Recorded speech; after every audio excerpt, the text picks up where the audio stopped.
Manchester United have just beaten FCSB in the final game of the Europa League group stage. 2-0.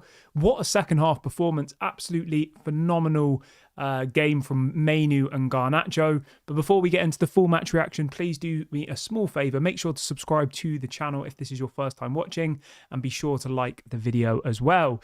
Okay, so before we get into my match reaction, I want to know, who is your man of the match? Let me know your thoughts in the comment section below.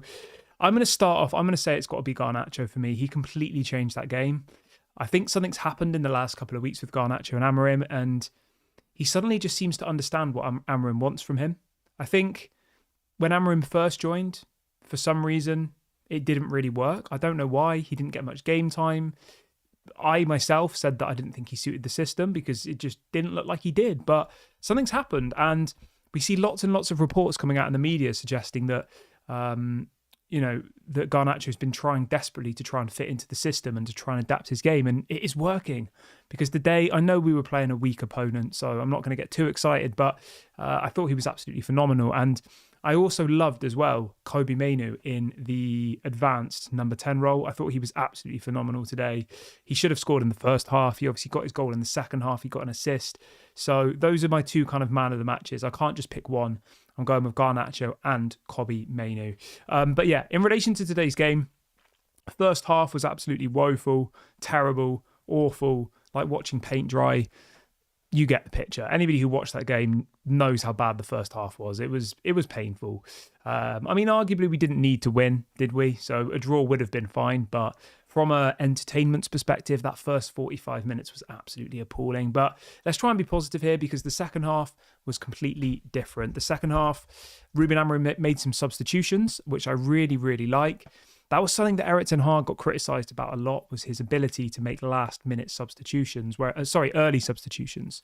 Whereas Ruben Amorim today, he wasn't happy with what he saw. He wasn't happy to come away with a point, even though all we needed was a point to finish in the top 8 of the group stage. He was looking at this situation thinking, I want to beat this team. I want to build the confidence. I want to build the momentum.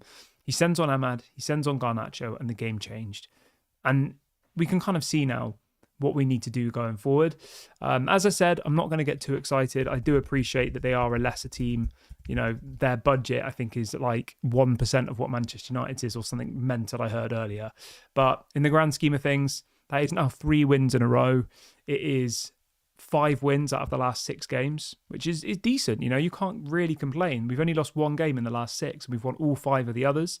And when you look at the next 2 fixtures coming up, I would say they're both winnable. We've got Crystal Palace on Sunday at home, and then we've got Leicester City in the FA Cup. So before you know it, we could be, I don't want to get too ahead of myself, but we could be 5 wins in a row, and suddenly then the momentum changes. And I think, as I've said before, we're going into the second half of the season. Obviously, the Premier League is pretty much done for us. We just need to try and finish in the top 10. I think that would be respectable at this stage. But we're building the momentum at the right point where we can actually now kick on and try and win the Europa League. That has to be the priority.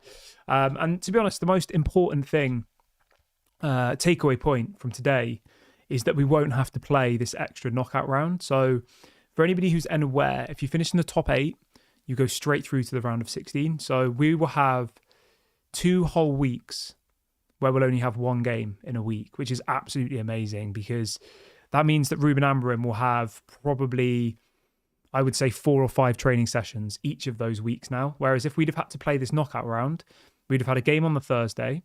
I think players can't play or train, I think it's 2 or 3 days between games. So if you play on the Thursday, you can't then train again until, well, you wouldn't be able to train between Thursday and Sunday. So do you see what I mean? So if you have 2 games in a week, I think from what I've heard, the past kind of few months where we've been playing 2 games a week, we've only been able to train like once a week, because obviously the players need like a day or 2 days either side of a game to rest. Whereas obviously now, I think the first 2 weeks of February, let me just double check the fixtures. So if you look at the fixtures in February, right, we play Leicester City on the 7th of February. Then we play Tottenham on the 16th. 6 days later, we play Everton. And then 4 days later, we play Ipswich. So we've got a lot less fixtures. Whereas if we were in the Europa League, we would have to play this extra Europa League game in that period. So it's a massive positive. Really, really happy with the performance. I thought, yes, the second half was absolutely amazing. We should have definitely scored more than 2 goals.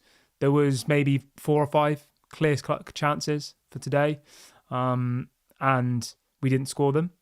Dan says, do you think we're going to win the league? No, I don't think so, my friend. We're not going to win the league. We might win the Europa League, maybe. The Europa League, yeah, maybe. But obviously we're not going to win the Premier League. At the end of the day, if you want to be negative about it, we found our level. And at the moment, our level is the Europa League. And I have no problem with that. I'd be more than happy to win the Europa League. Like, there are some decent teams in the Europa League. I honestly would not have a problem winning the Europa League. We're not going to win the Champions League.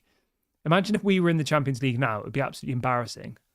We were in the Champions League last season and we finished bottom of our group. So I'm happy with where we are at this point in relation to European trophies. We need to have Europe of some sort at a team like Manchester United.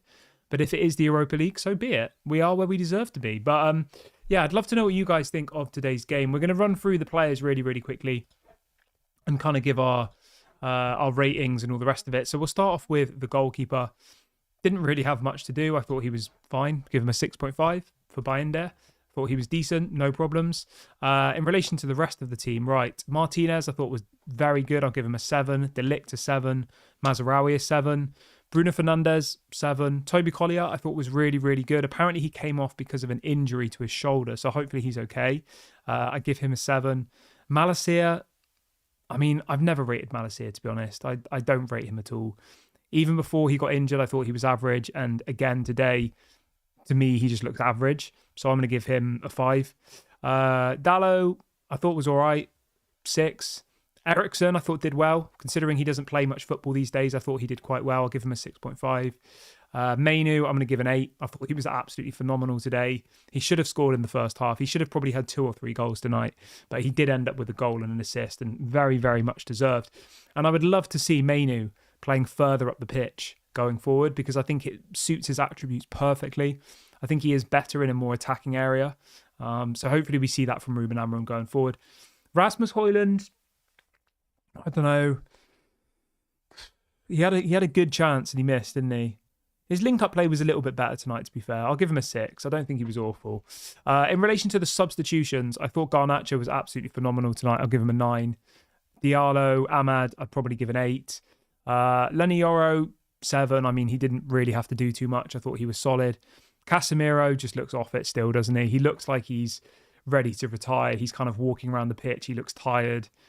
His passes are sloppy. Casemiro, I'd probably give a 5. That's probably being generous. So he just doesn't look like a professional footballer anymore. He looks like he's just way gone past it. But at least he got some minutes tonight. You know, at least we managed to rotate a little bit. Ugarte managed to have a whole evening of break. I think Maguire did as well. Yeah, he did. So yeah, there was a couple of players who managed to have a bit of a break, which I'm happy about. But overall, the most important thing here is we won the game. We're through to the next round. And yeah, we don't have to play this stupid knockout round. So I'm happy.